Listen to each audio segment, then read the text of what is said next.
Today I'm going to show you how I sharpen lawnmower blades. It might be kind of dark in here, so I hope you can see what I'm doing. This is a Craftsman T110. I'm not sure if it matters, but if you were wondering, there you go. The first thing I did is disconnect the spark plug wire for safety. Don't want it starting up on me while I'm working on it. Here's the wire. You should find the spark plug. Here it is right down here. I don't think you can see that. But anyway, you should find a wire that looks like that. Pull it off.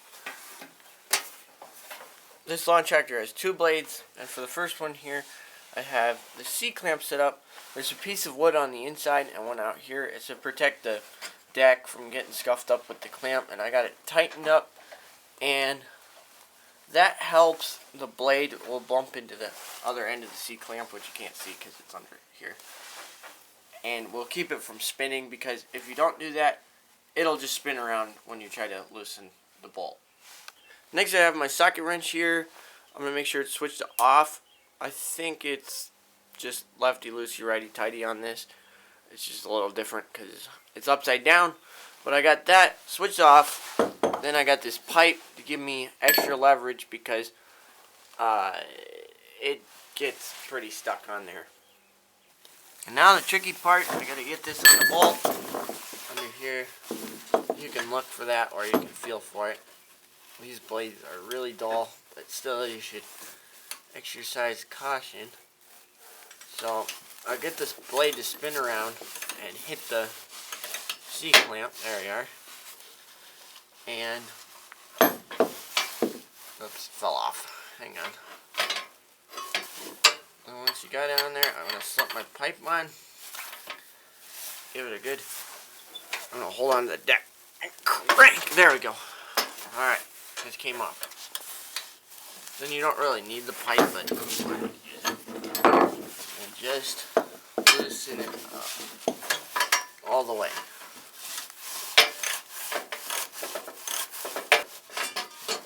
There's that. There's the blade. Now I'm going to head up to the garage and show you different ways of sharpening it. Make sure you keep your hardware, obviously, so you can put it back on. Now I got my blade on my work surface here. I want to show you quick. There is like no edge left to this blade. It's kind of hard to see. This is in rough shape. Yours may not look like that, and I don't expect it to look like this. Our yard has a lot of rocks, and as you can see, it hits them quite often.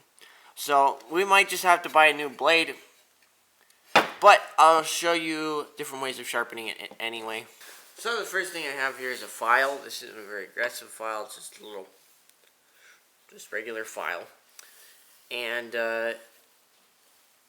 basically you just try to keep the angle and come down across it. This one's kind of short for that.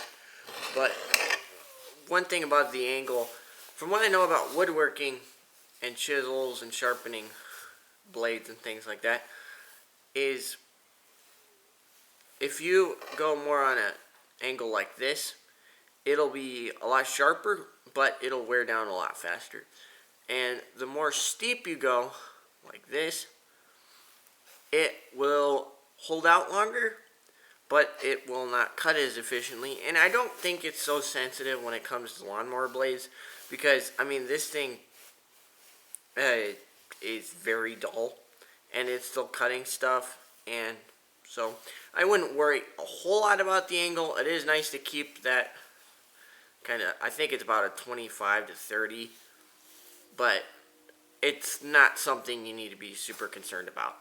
So this file's kind of small for this and would take a long time just because it's in such rough shape. Your blade might not look like that, so this would do fine. But if your blade's a little rough, then you might want to use something like this, which is a lot more aggressive. And that takes things down a lot faster. And you can get down and just look and see how you're doing on your angle.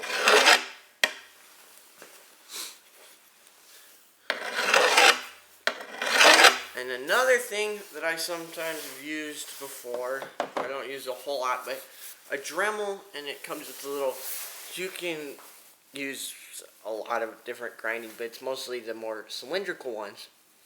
And basically the same thing, you try to keep the same angle.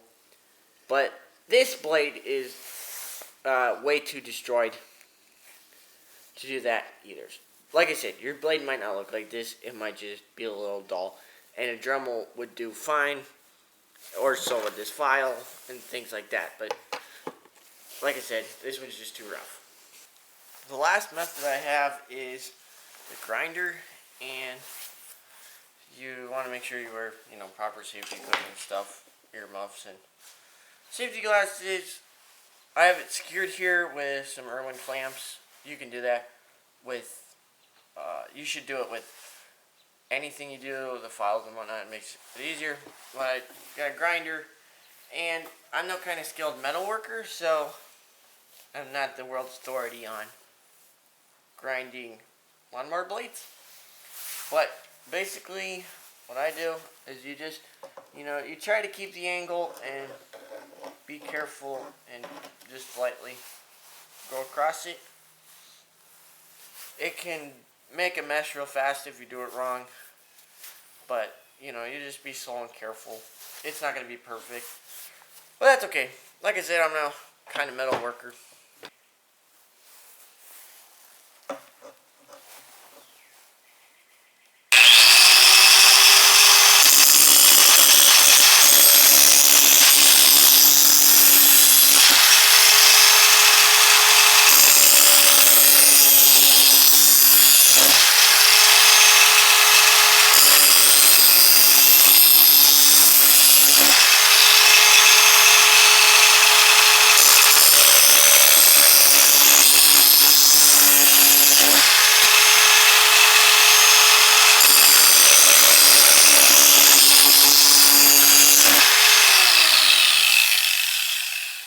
Just check my angle here.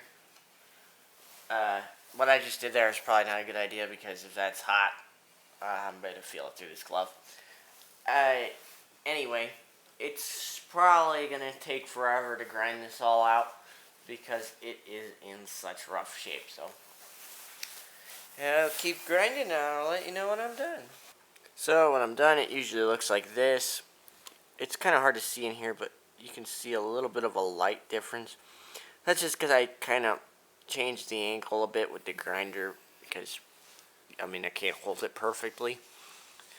So I like to take a file and just kind of do a light over that and just kind of make it consistent, which I will do now. Here's just that file technique demonstrated if you want to get a good look at that. It's just, you start at the end, bring it down and across. Now the last thing I do is I flip the blade over and ignore the fact that the blade is trash under it. It looks like it's got a old bevel on the underside when it really never did, but it's just so beat up that it looks like it does. So ignore that. So if it were a blade in decent shape, I would take my file and I would run it just a little bit under on the other underside here. And sometimes after sharpening, you'll get a little bit of a burr that forms on the bottom, and you would just,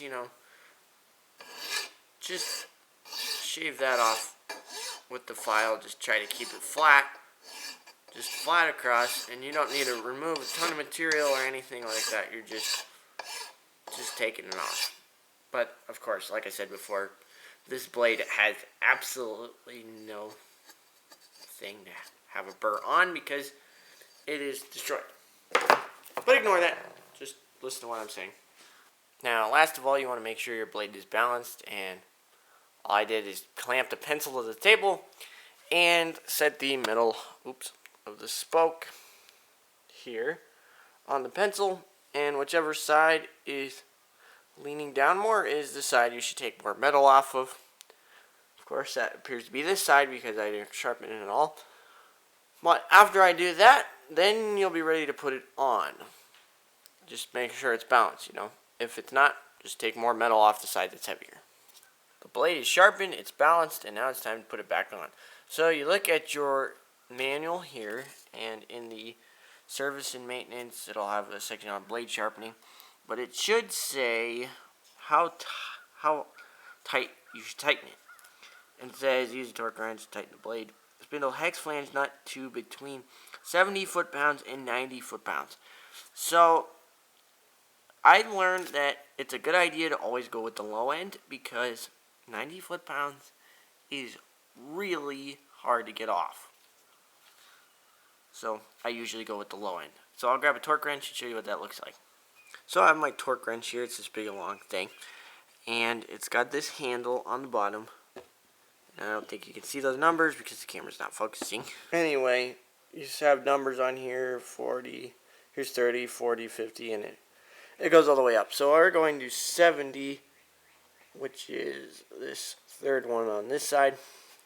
And then you have numbers on here, 0, 2, and you start, oh, sorry, it's locked. You start twisting the handle, and it counts up, and it'll go higher. Keep going to 70, and it should be just like on the line. So right here. So I got the 0. I don't know if you can see that 0 here. Comes right there. There we go.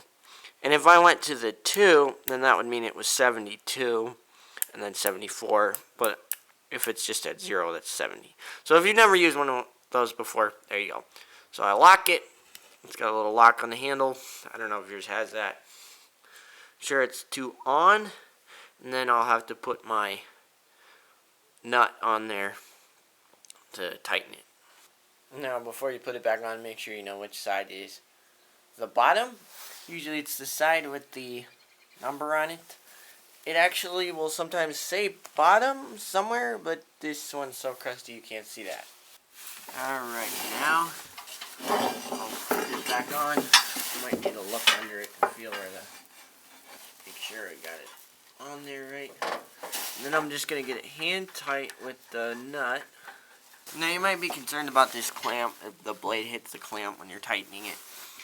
I'm not too concerned about that. You could use a bigger piece of wood or something so it hits the wood instead, but I'm not worried about the blade because it's already in trash condition anyway, and it still cuts fine.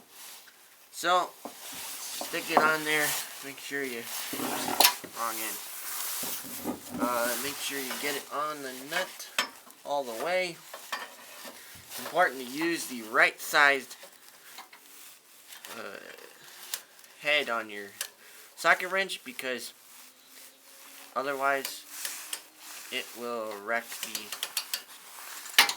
bolt. Alright, now I'm tightening it. And you should, let me turn this a little bit so you can see. Let me turn it back. Alright, so it's tightening. And then when it pops like that, that means it's all the way tight as it should be. So that means it should be good.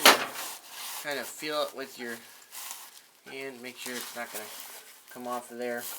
Give it a, just make sure, because a blade coming off is not something you want to happen. So then you just switch the stuff to the other side to take off the other blade, and that's pretty much it.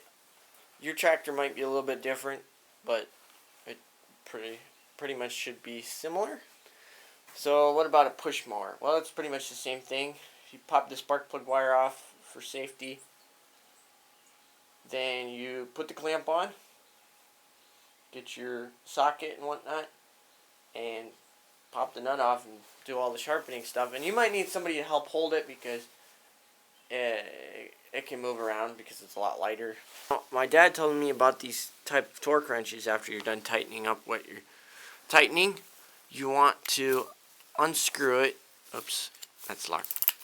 You want to screw it back all the way to 0 because there's the mechanism, it's not good. There we go, 0. it's not good for the mechanism to sit wound up like that. So you always turn it back to 0 at the bottom there. After you're all done and you're ready to get going again, you get your spark plug wire. Here is the end of the spark plug down there. You can see it? Slip it on there. Give it a push. And when you hear it click, that means you're on. And there we are. That's it for the tractor. One last word about sharpening methods. I like the file because it gives you a lot of control in taking off material, and it doesn't do it too fast. You have to work at it, but I don't mind. I like the motion and stuff. It gets you some good exercise.